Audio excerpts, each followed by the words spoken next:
আমার হলুদ রঙের উলের কাজটা কমপ্লিট হয়ে গেছে। এইবার আমি নিলাম লাল উলের কাজ। তো লাল উলের কাজটা যখন শুরু করলাম, তখন তো প্রথমে আমাকে বাঁধতে হয়েছে। ওই বাঁধাটাই যদি শক্তভাবে না হয়, তাহলে প্রত্যেকটার সাথে প্রত্যেকটা এইভাবে আষ্টে পৃষ্ঠে থাকতো না। ঠিক সেই রকমই সম্পর্কটার প্রথম যে বিন্দু থেকে শুরু করে একদম বিন্দু অবধি যখন মিলবে, সম্পর্কটাকে সেইভাবে বাঁধতে হবে। তখনই এই সম্পর্কটা ঠিক এইরকম আসনের মতন বুনে চলবে।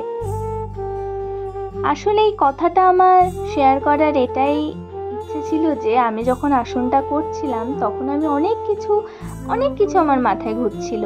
মনে হলো এইটা যদি তোমাদের সাথে শেয়ার করতে পারি।